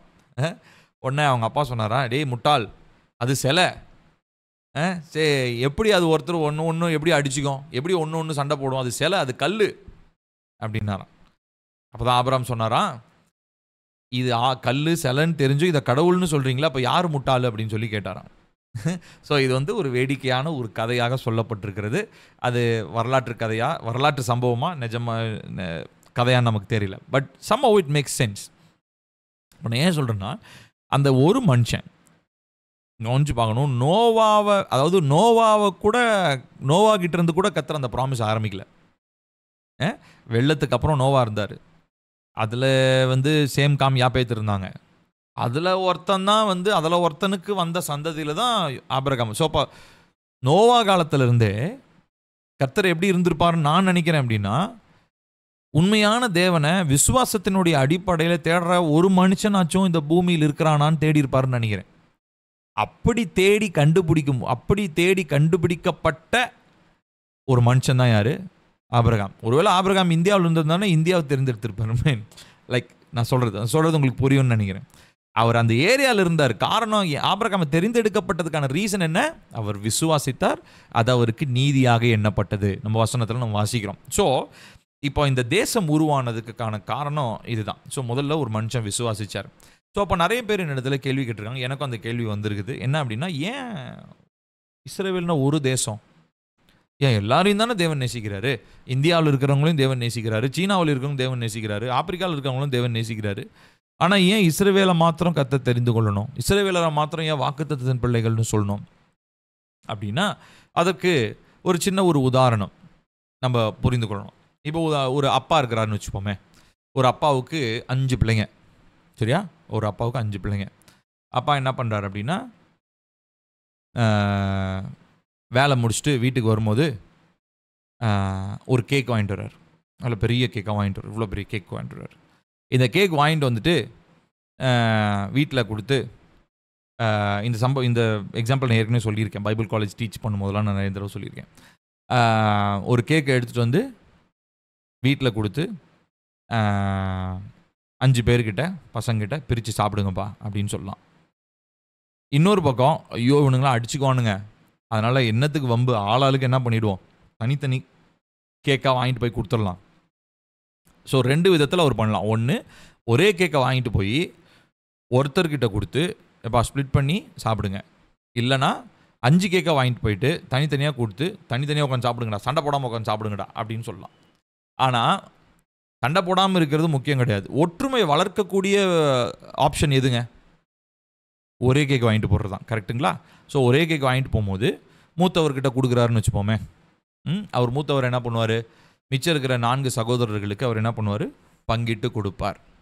ஒருவேளை அப்பா கூட இருந்து கூட என்ன பண்ணலாம், அந்த பங்கிட்டு கொடுக்கறத அவர் ஓவர்சீ பண்ணி அது எடுத்து கொடுக்கலாம்.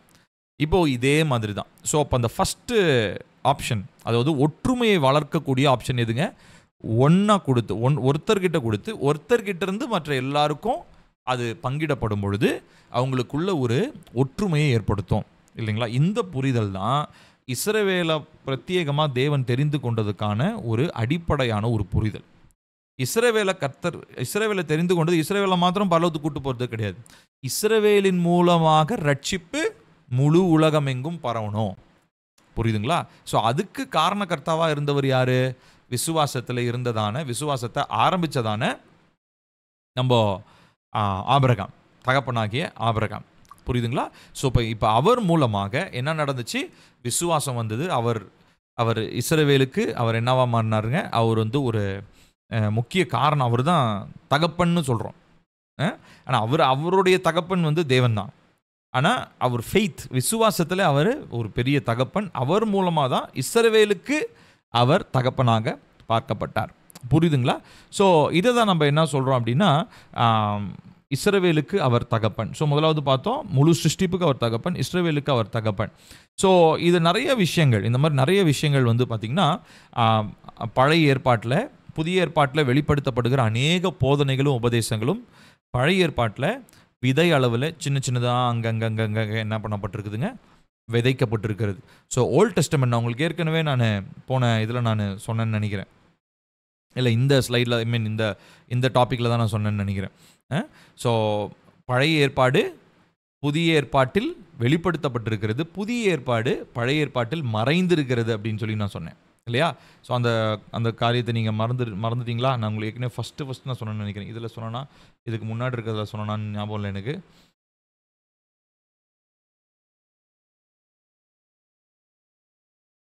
ஓகே, இதுக்கு முன்னாடி இருக்கிறதெல்லாம் சொன்னேன்னு நினைக்கிறேன். இதுக்கு முன்னாடி இருக்கிறதான ட்ரினிட்டி, திருத்துவத்தை பற்றி பேசும்போது அதில் தான் நான் அந்த காரியத்தை அந்த ஸ்லைடை நான் போட்டிருந்தேன். ஓகே, ஸோ எப்பயுமே நீங்கள் புதிய ஏற்பாடு பழைய ஏற்பாடு படிக்கும்போது அதில் இருக்கிறது நியூ டெஸ்டமெண்ட் கனெக்டிவிட்டி என்ன இருக்குன்றது நம்ம எப்பயுமே பார்த்துட்டே இருக்கணும். நியூ டெஸ்டமெண்ட் படிக்கும்போது ஓல்ட் டெஸ்டமெண்ட்லேருந்து பழைய ஏற்பாட்டிலேருந்து எது இங்கே வெளிப்படுத்தப்பட்டிருக்கிறது அப்படின்றத நம்ம எப்பயுமே பார்க்கணும். சரிங்களா? அந்த காரியத்தை எப்பயுமே நம்ம மறந்துடக்கூடாது. இப்போ பாருங்கள், எரேமியா 3:31-9 இஸ்ரவேலுக்கு நான் பிதாவாக இருக்கிறேன். ஹைலைட் பண்ணியிருக்கேன் பாருங்கள். நான் இஸ்ரவேலுக்கு எப்படி இருக்கிறேன்? தகப்பனாக இருக்கிறேன். எப்ராஹிம் என் சேஷ்ட புத்திரனாக இருக்கிறான். சரிங்களா? ஸோ இஸ்ரவேலை ரொம்ப விசேஷமாக தேவன், பிதாவாகி தேவன் நேசித்து அவங்களுக்கு போதகராக இருந்து அவங்களுக்கு கொடுக்க வேண்டிய எல்லா உபதேசங்களையும், எல்லா காரியங்களையும், கட்டளைகளையும், நியமனங்களையும் அவங்களுக்கு கற்றுக் கொடுத்து அவங்கள ஆதரித்து பராமரித்து நடத்தி வருகிறார் அப்படின்றத நம்ம பார்க்குறோம். ஸோ 2 காரியத்தை பார்த்துருக்குறோம். சிருஷ்டிப்பின் தகப்பன், இஸ்ரவேலுக்கு தகப்பன். அடுத்ததா கிறிஸ்து இயேசுவுக்கு இவர் தகப்பன். இதை புரிஞ்சுக்கிறதுல ஒருவேளை ஒரு சிலருக்கு சிரமமான ஒரு காரியமாக இருக்கலாம். இப்போது தகப்பன் அப்படின்னா நிறைய பேர் அப்போ அதுக்கு முன்னாடி அவர் இல்லையா? உதாரணத்துக்கு ஒரு வசனம் இருக்குது பாருங்களேன், இந்த சங்கீதம் 2:7 இந்த வசனத்தை வாசிக்கலாம். தீர்மானத்தின் விவரம் சொல்லுவேன், கர்த்தர் என்னை நோக்கி, நீர் என்னுடைய குமாரன், இன்று நான் உம்மை ஜனிப்பித்தேன். அப்போ நிறைய பேர் என்ன சொல்லுவாங்கன்னா, ஏதோ ஒரு நாளில் அப்போ பிதாவாகிய தேவன் குமாரனை பெற்றெடுத்தாராம். ஜெனிப்பித்தேன்னா பெற்றெடுத்தேன்னு அர்த்தம். அப்போது அதுக்கு முன்னாடி ஜீசஸ் இல்லையா, பெற்றெடுக்கிறதுக்கு முன்னாடி ஜீசஸ் இல்லையா அப்படின்ற மாதிரி நிறைய கேள்விகள் வரும். ஸோ நல்லா கவனிக்கணும். இது வந்து ஏற்கனவே நான் ட்ரினிட்டியில் ஏற்கனவே திருத்துவத்தை பற்றி பேசணும் இல்லைங்களா, அதனுடைய தொடர்ச்சியாக தான் இங்கே நம்ம பார்க்குறோம். ஸோ நல்லா ஒன்று புரிஞ்சுக்கணும். இந்த ஜெனிப்பித்தேன், அதாவது நான் பெற்றெடுத்தேன், பிதா வந்து சொல்கிறார் நான் உன்னை பெற்றெடுத்தேன் அப்படின்னு குமாரனை பார்த்து சொல்கிறார். அப்படின்னா என்னென்னா அன்றைக்கி தான் அவர் புதுசாக பிறக்கிறாருன்றது கிடையாது. ஜெனிப்பித்தேன் அப்படின்னா அந்த குமாரன் ஸ்தானம், அந்த குமாரன் ஸ்தானம் உனக்கு கொடுக்கப்படுகிறது. யாரை பார்த்து சொல்கிறாரு? வார்த்தையாக இருக்கிறதான தேவனை பார்த்து சொல்கிறாரு. சரிங்களா? ஸோ குமாரனுக்கு அவர் தகப்பன். இப்போ இந்த பூமியில் அவர் எப்படி பிறந்தாருங்க? கன்னி மரியாளுடைய வயிற்றிலே பரிசுத்த ஆவியானவரால் கர்ப்பம் தரிக்கப்பட்டு பிறந்தார். சரிங்களா? ஸோ அவருடைய பர்த்தில் பிதாவாகிய தேவனுடைய துவக்கம் அவர் தான். அந்த அதாவது வார்த்தையை மாம்சமாக கொண்டு வருதனுடைய அந்த தாட் எங்கே இருந்துச்சு? அந்த எம்ப்ரையானிக்னு சொல்கிறோம், அதாவது விதையளவு எண்ணம்னு சொல்கிறோம். அந்த விதையளவு ஒரு சின்ன தாட்டு தான் அது. அந்த தாட்டு நம்ம ஆதியாகமம் 3:15 வாசிக்கிறோம். அவர் உன் தலையை நசுக்குவார், நீ அவர் குதிங்காலை நசுக்குவாய், இல்லையா? ஸோ அங்கேயே பிதாவாகிய தேவன் வந்து யார்கிட்ட சொல்கிறாரு? பாம்பை பார்த்து சொல்கிறாரு அந்த அந்த காரியம். அது வந்து ஒரு சீடு, ஒரு விதை. என்ன விதை? குமாரன் வந்து மாம்சத்தில் வர போகிறாரு. அந்த அந்த அந்த அந்த மாம்சத்தில் வர்றதுன்னா அவருக்கு வந்து ஒரு ஹியூமன் ஒரு இது வேணும் இல்லையா? ஸோ அதுக்காக தான் அவர் யாரை தேர்ந்தெடுக்கிறாரு? அந்த டைமில் பரிசுத்தமாய் தன்னை காத்து கொண்டதான மரியாள், வெர்ஜின் மேரி, கன்னி மரியாள். இப்போ அவங்களிடத்துல பிதாவாகிய தேவனுடைய துவக்கம், பரிசுத்த ஆவியானவர் மூலமாக அவங்க கருவிலே கரு உண்டாகி மாம்சமாக அவர் வெளிப்பட்டார். ஸோ அங்கே யோசேப்புக்கும் மரியாளுக்கும் இருந்த இணைப்பு இல்லை, இல்லையா? ஸோ இதை வந்து இஸ்ரவேலர்கள் நிறைய பேர் புரிஞ்சு கொள்ளாததுனால தான் யோவானில் நம்ம வாசிக்கிறோம், நான் என்னுடைய சரீரத்தை உங்களுக்கு கொடுக்குறேன், என் ரத்தத்தை உங்களுக்கு கொடுக்குறேன், அதை நீங்கள் பங்கெடுக்கலைன்னா உங்களிடத்துல ஜீவன் இல்லைன்னு சொன்ன உடனே அவனுக்கு என்ன பேசுகிறானுங்க? நீ யாருன்னு எனக்கு தெரியும், நீ வந்து எப்படி உன்னுடைய சரீரத்தையும் உன்னுடைய ரத்தத்தையும் எனக்கு கொடுப்ப?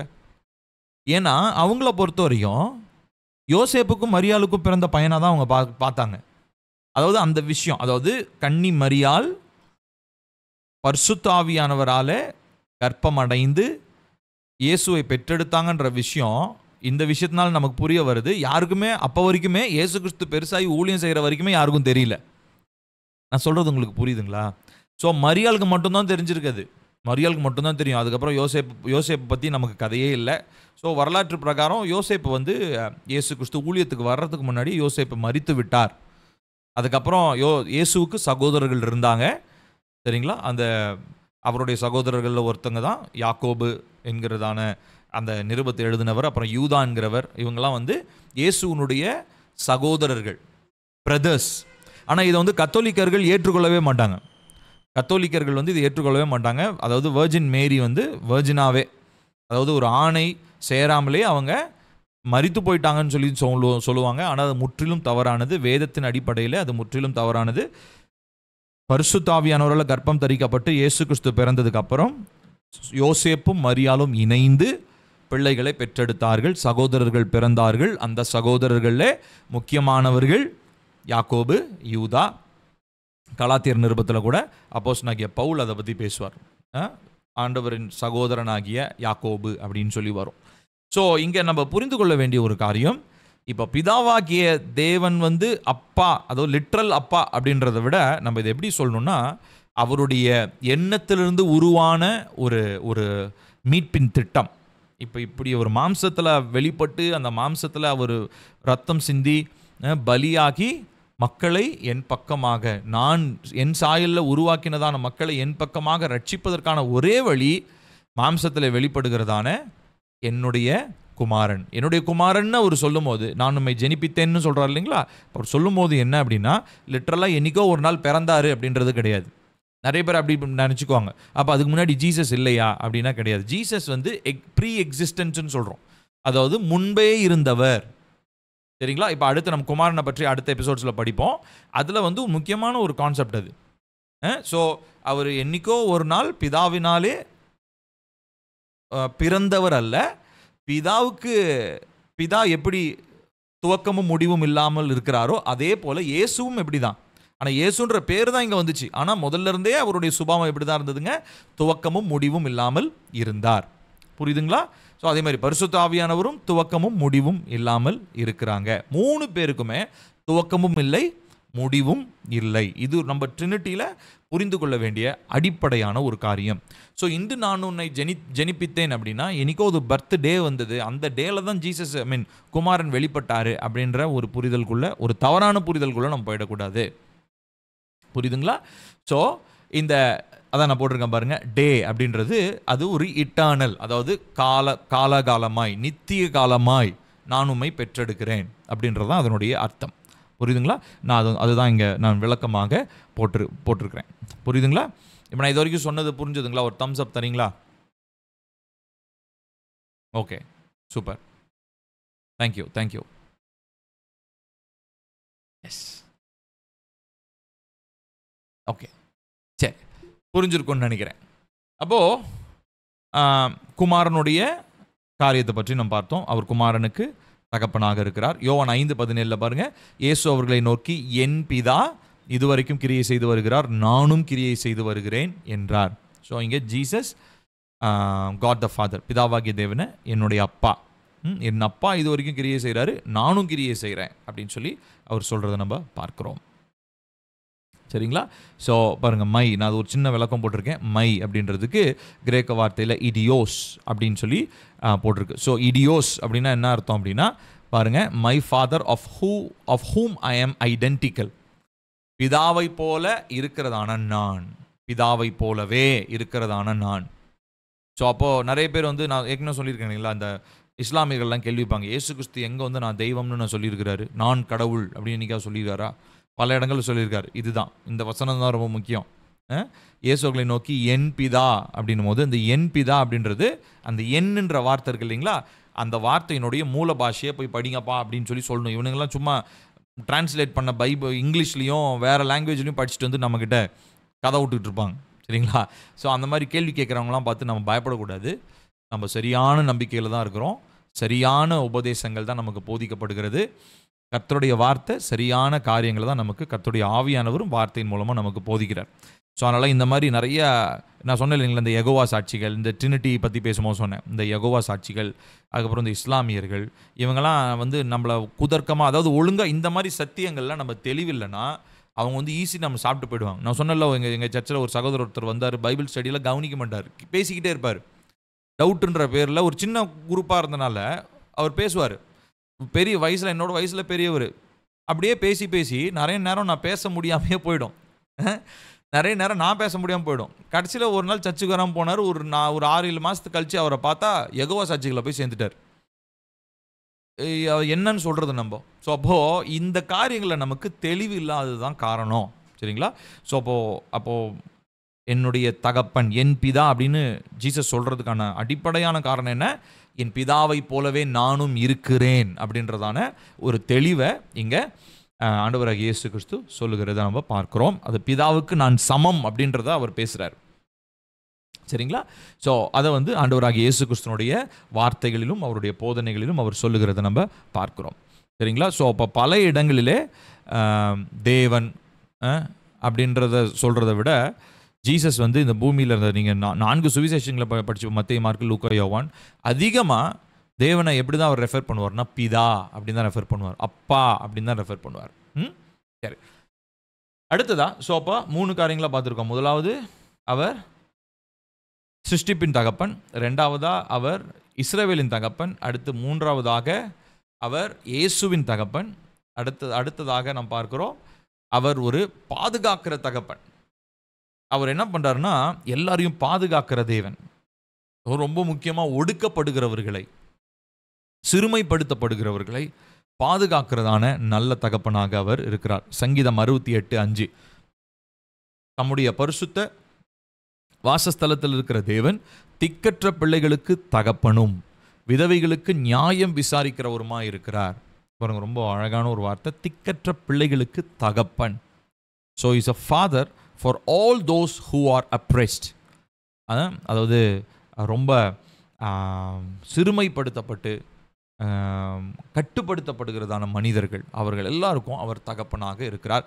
அவங்க எல்லாரும் அவரை நோக்கி கூப்பிடும்போது அவர் விடுதலை தருகிற தகப்பனாக இருக்கிறார். சரிங்களா?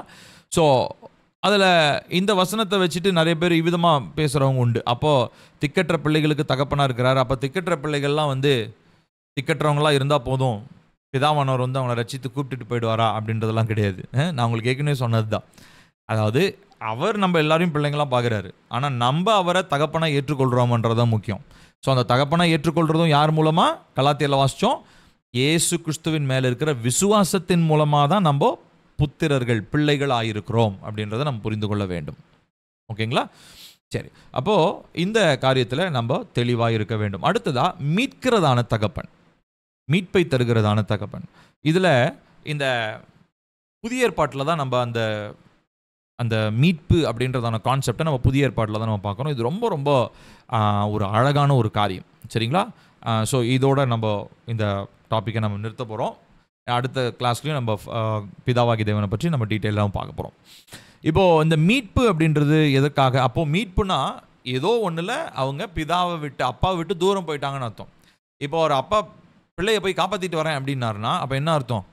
பிள்ளை அவர் கூட இல்லைன்னு அர்த்தம். கரெக்டாக? வேறு எங்கேயோ எதுலையோ மாட்டிக்கிட்டு இருக்குது, அதனால் பிள்ளையை போய் என்ன பண்ண போகிறாரு? காப்பாற்ற போகிறாரு. இதுதான் பிள்ளையை போய் காப்பாற்றிட்டு வரேன் அப்படின்றதுக்கான அர்த்தம். இப்போ அதே கான்செப்டில் தான் புதிய ஏற்பாடு ஃபுல்லாக நம்ம பார்க்குறோம். புதிய ஏற்பாட்லையும் அதுலேயும் முக்கியமாக சுவிசேஷ நூட்களில் மீட்பின் திட்டத்தை தான் நம்ம பார்க்குறோம். இயேசு கிறிஸ்து மீட்பின் திட்டமாக பிதாவினால் அனுப்பப்பட்டவராக இருக்கிறார். பாருங்க, யோவான் 1வது அதிகாரம்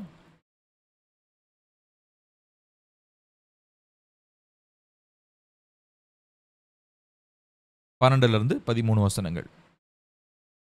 அவருடைய நாமத்தின் மேல் விசுவாசம் உள்ளவர்களாய் அவரை ஏற்றுக்கொண்டவர்கள் எத்தனை பேர்களோ அத்தனை பேர்களும் தேவனுடைய பிள்ளைகளாகும்படி அவர்களுக்கு அதிகாரம் கொடுத்தார். அடுத்த வசனம், அவர்கள் இரத்தத்தினாலாவது மாம்ச சித்தத்தினாலாவது புருஷனுடைய சித்தத்தினாலாவது பிறவாமல் தேவனாலே பிறந்தவர்கள். கவனிக்கணும், பாருங்க எவ்வளோ ஒரு அழகான ஒரு வார்த்தை இது. அப்போ இயேசு கிறிஸ்துவை ஏற்றுக்கொண்டவங்க எத்தனை பேர்களும் என்னவாயிட்டாங்களாம்? பிதாவினுடைய பிள்ளைகளாக மாறிட்டாங்க. அது வரைக்கும் அப்போ எங்கே இருந்திருக்கிறாங்க? யாருக்கு பிள்ளைகளாக இருந்திருக்கிறாங்கன்னா வேற எதுக்கோ, அதாவது மாறி, வழி மாறி, இவங்க தான் என் அப்பா அப்படின்னு சொல்லி பொய்யா நம்பி வேற ஏதோ உலகத்தின் காரியத்திலையும் இருளிலும் பிசாசுக்கும் எப்படி இருந்திருக்கிறாங்க? பிள்ளைகளாக இருந்திருக்கிறாங்க. ஆனால் அவருடைய நாமத்தின் மேல் விசுவாசம் உள்ளவரா இயேசு கிறிஸ்துவ ஸோ ஃபெய்த்து தான் அங்கே அடிப்படையே இல்லையா? ஸோ அந்த ஃபெய்த்தில் இயேசு கிறிஸ்துவை ஏற்றுக்கொண்டவங்க எல்லாம் அடுத்த நிமிஷமே இப்போ என்னவா மாறிடுறாங்க? அவருடைய பிதாவினுடைய பிள்ளைகளாக மாற்றப்படுகிறார்கள். பாருங்க, அதுதான் போட்டிருக்குது, அவர்கள் இரத்தத்தினாலாவது மாம்ச சித்தத்தினாலாவது புருஷனுடைய சித்தத்தினாலாவது பிறவாமல் தேவனாலே பிறந்தவர்கள். தேவனாலே பிறக்கிற ஒரு பெரிய அனுபவம் நமக்கு உண்டாயிருக்கிறது. எதனால? இயேசு கிறிஸ்துவின் மேல் இருக்கிறதான விசுவாசம். புரியுதுங்களா உங்களுக்கு? ஸோ இந்த 2 வசனம் ரொம்ப ரொம்ப முக்கியமானது. நீங்கள் நான்லாம் எப்படி தேவனுடைய பிள்ளைகள் ஆனோன்றதுக்கான அடிப்படை வசனமே இதுதான். இயேசு கிறிஸ்துவை நான் விசுவாசிக்கிறேன், ஏற்றுக்கொண்டேன்றதை விட நான் விசுவாசிக்கிறேன். I believe him, I have faith in him. என்னன்னு சொல்லி நான் விசுவாசிக்கிறேன்? தேவனுடைய குமாரனும் என்னை மீட்கும் பொருளாக இந்த பூமிக்கு வந்தவரும், எனக்காக மரித்து உயிர்த்தெழுந்தவரும், எனக்காக பரலோகத்துக்கு சென்றவரும், எனக்காக பரலோகத்தில் பரிந்து பேசுகிறவரும், எனக்காக திரும்ப வருகிறவருமாகிய என் ஆண்டவராகிய இயேசு கிறிஸ்து. இதுதான் என்னுடைய ஃபுல் ஃபெய்த் ஸ்டேட்மெண்ட். இது மேலே என்னுடைய நம்பிக்கை இருக்குது. இந்த நம்பிக்கையினால இந்த பூமியில் வேற ஏதோ காரியத்துக்கு அழிவில்லாமல் வேற எதுக்கோ நான் பிள்ளைன்னு நினச்சிக்கிட்டு இருந்தேன். ஆனால் இப்போ இயேசு கிறிஸ்துவின் மேலே இருக்கிற விசுவாசத்தினால இப்போ யாருடைய பிள்ளையாக மாறிட்டேன்? தேவனுடைய பிள்ளையாக நான் மாறிட்டேன். ஸோ இதை தான் நம்ம மீட்கும் தகப்பன், ஸோ மீட்கும் பொருளாக அவர் தன்னுடைய குமாரனை இந்த பூமிக்கு அவர் அனுப்புனார். புரியுதுங்களா உங்களுக்கு? ஸோ நிறைய எனக்கு தெரிஞ்ச ஒரு சகோதரர் ஒருத்தர் இருக்கார். அவர் ஆண்டூருக்குள்ளே வந்திருக்காங்க, ரொம்ப வருஷமாக ஆண்டூருக்குள்ளே இருக்கிறாங்க. ஆனால் அவருடைய நண்பர் ஒருவர், அவர் வந்து எப்பயுமே ஒரு ரொம்ப டவுட்ஃபுல்லாக கிண்டல் அடிக்கிறது, என்னடா கிறிஸ்டியனில் போய் சேர்ந்துக்கிட்டியா, வெளிநாட்டிலேருந்து காசு தராங்களா, இந்த மாதிரி நிறையா நம்மளை சுற்றி கேட்கப்படுகிற ஏளனமான கேள்விகள், கிண்டலான கேள்விகள் எல்லாமே இருந்திருக்குது. அப்போது அவர் ஒன்றே இவர்கிட்ட கேட்டாராம், சரி நீ வேறு சாமியை போய் கும்பிடுற, உன்னுடைய குலதெய்வத்தை விட்டுட்டு, அதாவது உன்னுடைய விக்கிரகத்தை விட்டுட்டு நீ போகிற, உன்னுடைய பெத்த அம்மாவை விட்டுட்டு நீ வேற எங்கேயாவது போய் அதுதான் என் அம்மான்னு நீ சொல்லுவியா அப்படின்ன உடனே இவர் நல்ல விசுவாசத்தில் இருக்கிறவர் தான். பட் இவருக்கு என்ன பதில் சொல்கிறதுன்னு இவருக்கு தெரியல. இப்படி இவன் கேட்குறானே. அப்போ என்கிட்ட வந்து கேட்டார் அந்த சகோதரர், இந்த மாதிரி ஒரு பதில் சொல்கிறாங்க. அதாவது பெத்த அம்மா ஒருத்தங்க இருக்கிறாங்க, அதாவது அவங்கள பொறுத்த வரைக்கும் அந்த இந்து சாமி குலதெய்வம் எதுவோ அதுதான் அவங்களுக்கு பெத்த தாய் மாதிரி வச்சுக்கோங்களேன். இப்போ அதை விட்டுட்டு கிறிஸ்தவத்தில் வந்து நீ சேர்ந்துட்ட, இயேசு கிறிஸ்துவை நீ நம்புற, ஸோ உங்கள் அம்மாவை நீ மாற்றுற மாதிரி தானே இது அப்படின்னு கேட்டதுக்கு நான் என்ன பதில் சொல்கிறேனே தெரிலப்பா, நான் ஏதோ சமாளிச்சுட்டு வந்துட்டேன் அப்படின்னார். அப்போது நான் அவருக்கு அடுத்தது தெளிவாக சொன்ன ஒரு காரியம் இதுதான்.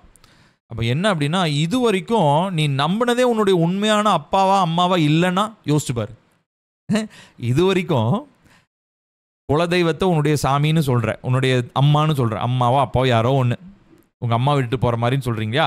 ஸோ குலசாமியும் உன்னுடைய சாமின்னு உன்னுடைய அம்மானு சொல்கிற. அப்போ இது வரைக்கும் உனக்கு சொல்லப்பட்டது பொய் அப்படின்னு சொல்லி நான் சொன்னால் நீ அதை எப்படி ஏற்றுக்குவ? உன்னுடைய உண்மையான அம்மா அது கிடையாதுப்பா, உன்னுடைய உண்மையான அப்பா அது கிடையாது, அப்போ உண்மையானவர் இவர் தான் அப்படின்னு சொல்லி எனக்கு கண்ணு திறந்து ஒருத்தர் சொல்லி கொடுக்குறாரு, என்னுடைய உண்மையான தெய்வம் இவர் தான் எனக்காக ரத்தம் சிந்தினார், இவர் தான் என்னை நேசிக்கிறாரு, அதெல்லாம் பொய் அப்படின்றத என் கண்ணு திறந்துருச்சு. உண்மையை நான் பார்த்தேன், வெளிச்சத்தை பார்த்தேன். அதனால தான் ஏசப்பா என்ன சொல்கிறாரு? சத்தியம்னு சொல்கிறாரு. ஏசு கிறிஸ்து சத்தியம்னு சொல்கிறாரு. ஸோ அதை பற்றி நான் ஏற்கனவே பேசியிருக்கேன் சர்ச்சில். அதனுடைய அந்த வீடியோ சீக்கிரத்தில் நம்ம யூடியூப்பில் வரும். நம்ம லைவ் செஷன்ஸில் இருக்கோம், லைவ் ஸ்ட்ரீம்ஸில் இருக்கோம். ஏன்னா நான் ஞாயிற்றுக்கிழமை ஆராதனைகளில் இயேசு கிறிஸ்துவை பற்றி ஒவ்வொரு பரிமாணங்களாக பார்த்து கொண்டு இருக்கிறோம். அதில் வந்து பார்த்திங்கன்னா ஜீசஸ் த ட்ரூத் அப்படின்னு இருக்கும், இயேசு சத்தியமானவர். ஸோ அந்த தலைப்பில் இருக்கிற அந்த வீடியோ கண்டிப்பாக பாருங்கள். ஸோ அப்போது அந்த ட்ரூத்னா என்னது, சத்தியம்னா என்னது? ஸோ இதுதான் சத்தியம். என்னன்னா, இதுக்கு முன்னாடி இருளில் இருந்தேன் நான். இதுக்கு முன்னாடி அந்த இருளில் இருந்தப்போ எனக்கு உண்மையான தெய்வம்னு என்னன்னே தெரியாமல் இருந்தேன். ஆனால் இப்போது இருளில் இருக்கிறதான வெளிச்சத்துக்கு வந்த உடனே என்னுடைய அப்பா யாருன்னு நான் தெரிஞ்சுக்கிட்டேன். அவர் தான் என்னுடைய பரமபிதா. அவர் அனுப்பினதான குமாரனாகி இயேசு கிறிஸ்துவை விசுவாசிக்கிறது தான் நித்திய ஜீவன். புரியுதுங்களா? ஸோ இந்த ஒரு அடிப்படையில் நாம் புரிந்து கொள்ள வேண்டியது அவசியமாக இருக்கிறது. அதே பாருங்கள், ரோமர் 8வது அதிகாரம் 15வது வசனம். அந்தபடி திரும்பவும் பயப்படுகிறதுக்கு நீங்கள் அடிமைத்தனத்தின் ஆவியை பெறாமல் அப்பா பிதாவே என்று கூப்பிட பண்ணுகிற புத்திர சுவிகாரத்தின் ஆவியை பெற்றிருக்கிறீர்கள். நம்ம எல்லாருமே அவருடைய பிள்ளைகளாக நாம் மாறியிருக்கிறோம். சரிங்களா? ஸோ இந்த தலைப்போடு நாம் நிறுத்தி கொள்ள போகிறோம். அடுத்த வாரத்தில் கிறிஸ்தவனும் அவனுடைய பரலோக தந்தையும், the Christian and his heavenly Father, அந்த தலைப்பில். ஏன்னா அடுத்து நம்ம பார்க்க போகிற இந்த God the Father, God the Son, God the Spirit, பிதாவாகிய தேவன், குமாரனாகிய தேவன், பரிசுத்தாவியாகிய தேவன், இந்த 3 தலைப்புமே கொஞ்சம் பெரிய பெரிய தலைப்பு. இது நம்ம ரொம்ப கொஞ்சம் உள்வாங்கி அதிகமாக நம்ம படிக்க வேண்டிய தலைப்பு. அதனால் இந்த தலைப்புகளை நீங்கள் நம்ம பொறுமையாக நம்ம தியானிக்கலாம். ஒன்றும் நமக்கு அவசரம் இல்லை, நம்ம ஒன்றும் அவசரமாக போய் எதுவும் நம்ம சாதிக்க போகிறதில்ல. ஸோ இந்த அடிப்படையான பல சத்தியங்களை நம்ம தெரிந்து கொள்ள வேண்டியது அவசியமாக இருக்கிறது, முக்கியமாக இருக்குது. சரிங்களா? ஸோ இந்த வாரத்துக்கு இன்னும் அடுத்த 2 வாரத்துக்கு இதுதான் ஹோம்ஒர்க்காக இருக்க போகுது. ஸோ அந்த பகுதியை நான் உங்களுக்கு காண்பிக்கிறேன். இது நான் உங்களுக்கு இந்த ஸ்க்ரீன்ஷாட்டையும் நான் உங்களுக்கு குரூப்பில் நான் அனுப்புகிறேன். இந்த காரியங்களை நீங்கள் நினைவில் வைத்து கொள்ளுங்கள். அடுத்த 2 வாரத்துக்கு திரும்ப ஒரு வாரம் 7 நாள் தான் இருக்கும், அது 2 டைம் படிங்க. சரிங்களா? திரும்ப இல்லை ஒரே நாள் எடுத்து 2 நாள் தொடர்ச்சியாக 2 நாள் நீங்கள் அந்த பகுதியை தியானித்தாலும் பரவாயில்ல. இது சும்மா ரீட் பண்ணுறதுக்காக நான் உங்களுக்கு சொல்லலை, இதை நீங்கள் மெடிடேட் பண்ணுங்கள், இந்த பகுதிகளை மெடிடேட் பண்ணுங்கள். ஏன்னா இப்போ நான் கொடுக்குற பகுதிகள்லாம் நம்ம எதை பற்றி பேசிகிட்டு இருக்கோமோ, இப்போ பிதாவாகிய தேவனை பற்றி அப்படின்னா அதுக்கு சம்பந்தமான வசன பகுதிகள் தான் நான் கொடுத்துருக்கேன். ஸோ அதனால் 2 நாள் மெடிடேட் பண்ணிங்கன்னா ஒரு 2 வீக்ஸ் நமக்கு வரும். ஏன்னா அது முடிக்கிறதுக்கு நமக்கு 2 வீக்ஸ் ஆகிருக்கும். ஓகேங்களா? ஸோ இது வரைக்கும் நடத்தினது புரிஞ்சுதுங்களா? தம்ஸ் அப்.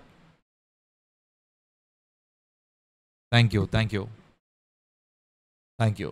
Price Lord. Okay, super. கர்த்தர் ஆசீர்வதிப்பார். நம்ம ஜெபிக்கலாம். அன்பு மிரக்கமுள்ள எங்கள் நல்ல தகப்பனே, கிருபையானது நல்ல மாலை வேலைக்காக உமக்கு நாங்கள் நன்றி சொல்லுகிறோம்ப்பா. அந்த நாளிலும் பிதாவாகிய தேவன், நீர் எங்களை எவ்வளவாய் அதிகமாய் நேசிக்கிறீர் என்பதையும், அன்பின் நிமித்தமாய் நீர் உம்முடைய குமாரனாகிய இயேசு கிறிஸ்துவை எங்களுக்கு தந்தீர், அவர் மேல் நாங்கள் வைக்கிற விசுவாசத்தினாலே நாங்கள் உம்முடைய பிள்ளைகளாய் மாறுகிறோம் என்கிறதான பெரிதான சத்தியத்தையும் அறிந்து கொண்டோம். அது மாத்திரமல்ல, இந்த பூமியிலே தகப்பன்களாய் இருக்கிறதான ஆண்கள், தகப்பன்களாய் மாறப்போகிறவர்கள், கணவன்மார்கள் ஒவ்வொருவரும் பரிபூர்ண தகப்பனுடைய நிழலாட்டமாய் நாங்கள் இருக்கிறோம்.